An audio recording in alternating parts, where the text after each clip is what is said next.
This is Taiwan Talk. This is Taiwan Talk on ICRT.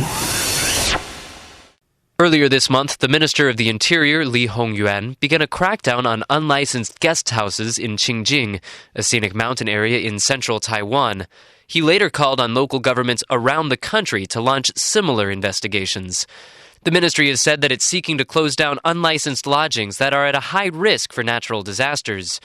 I sat down with Dr. Wei-Sen at the National Science and Technology Center for Disaster Reduction, where he serves as the Deputy Executive Secretary, to talk about the problems posed by development in disaster-prone areas.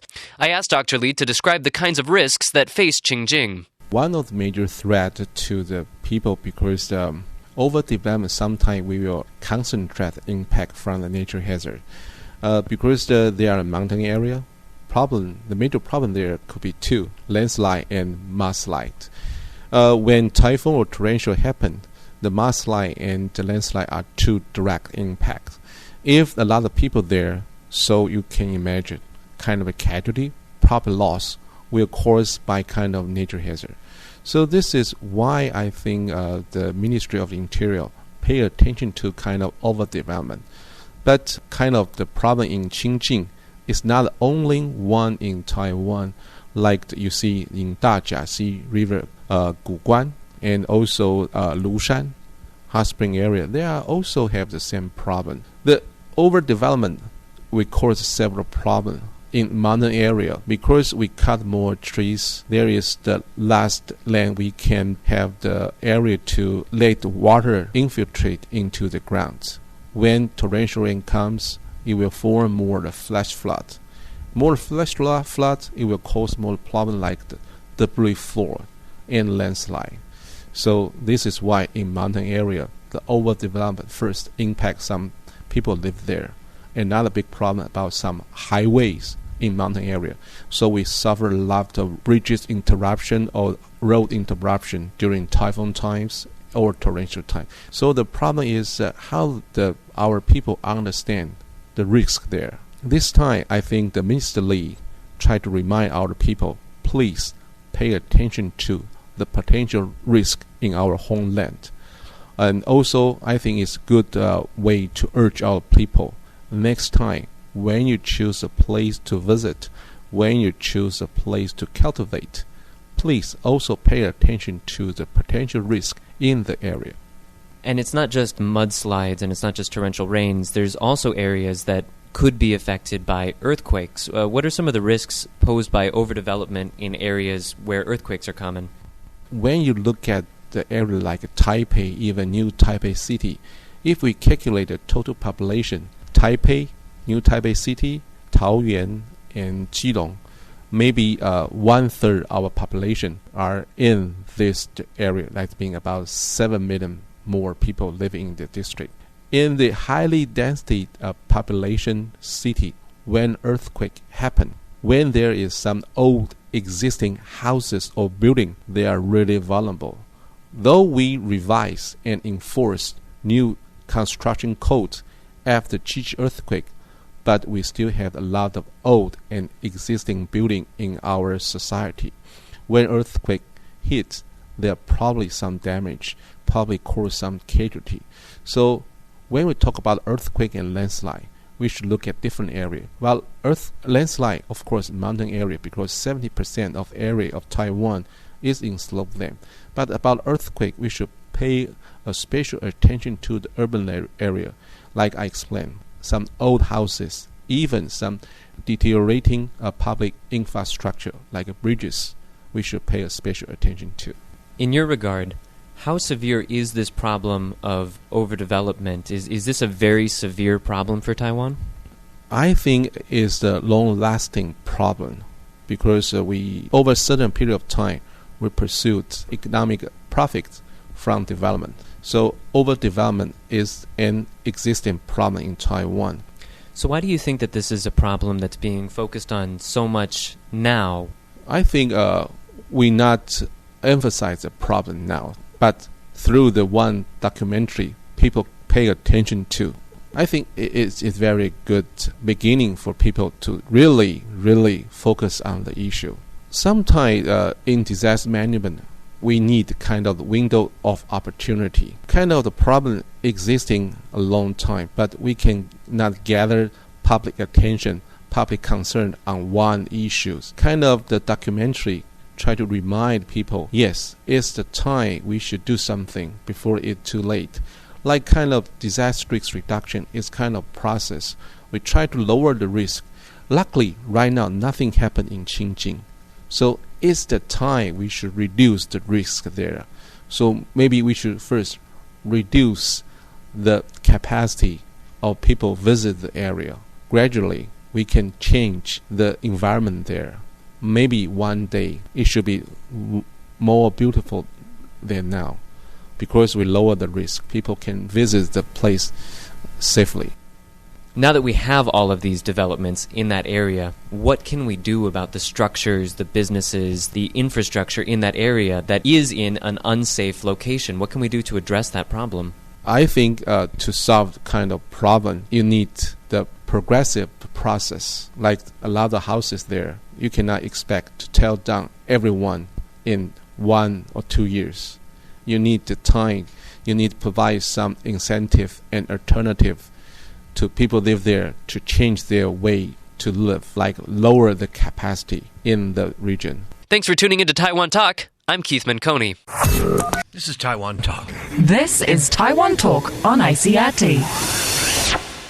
Earlier this month, the Minister of the Interior, Li Hongyuan, began a crackdown on unlicensed guest houses in the scenic mountain area Qingjing.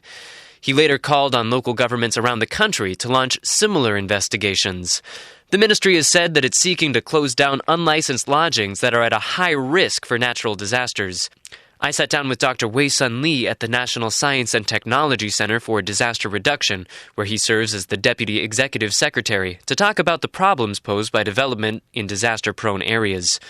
Continuing our conversation from yesterday, I asked Dr. Li what steps the Ministry of the Interior is taking to reduce the risk of disasters. The Ministry of the Interior try to communicate with people through the risk potential map. It's kind of good way. First, try to educate people there, understand. Currently, you probably are located in high-risk zone. Another way, also remind the general public, because the Qingjing is the tourist spot. Everyone loves to spend holidays there. Also remind the people, choose the right place to visit. So our government should educate both people in the area and not in the area about what is alternative, what is solution, what is current situation, and the most important thing, how to live with disaster. Because in Taiwan, every corner of our island cannot escape attack from nature hazard.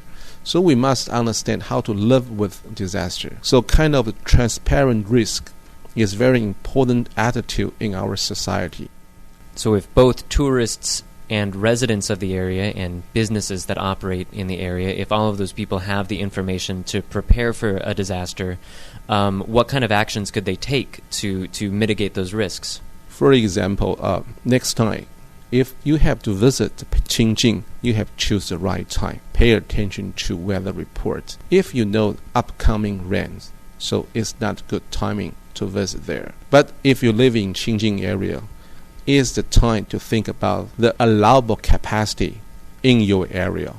Maybe right now your area can accommodate 3,000 people a time. Maybe you should decrease amount to ensure everyone visit the Qingjing is in the safe mode. And of course, another problem is from government responsibility. Government should also provide how to mitigate the possible hazard, how to tell the people there what is the best way to lower the risk there. For example, the shelter, the evacuation routes, any resource there could help the people if anything happens. We must find some win-win situation to gradually solve the problem. So Qingjing could be dangerous but also beautiful. If we do some preparedness in beforehand, it's still a beautiful and safe place to visit. So what kind of a responsibility do developers have when they're deciding where to develop? What do you think that they should do to prevent these kinds of problems? Right now, the most risk map in Taiwan are open to the general public. So every developer should look at the risk map in advance. Provide transparent risk to your customer. It's like you buy a car. The car dealer will tell you how to drive the car, what is safe speed to drive your car.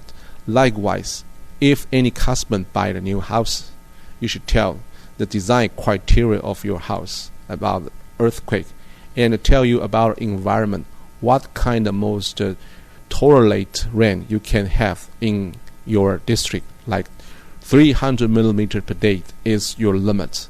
So people will have to pay attention to about the weather during the typhoon time. So they'll know that if they see that if there's more rain than that, they should take some precautions, some safety precautions. Yes.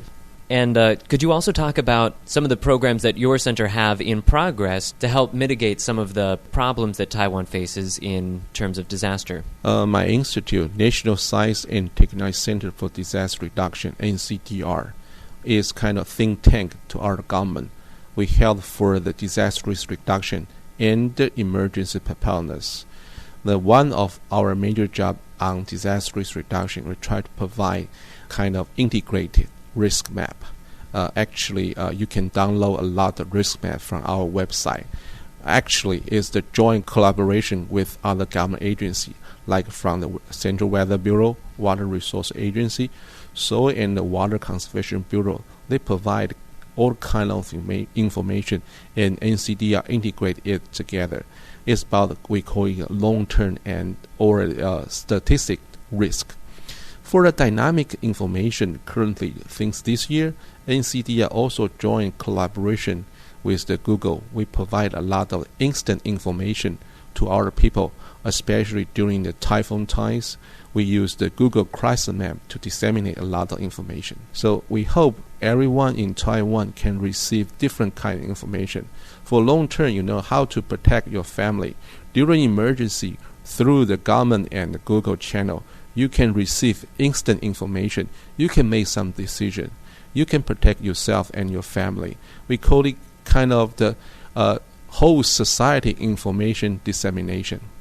Looking into the future, do you think that this problem of overdevelopment, do you think that this is going to get better with time?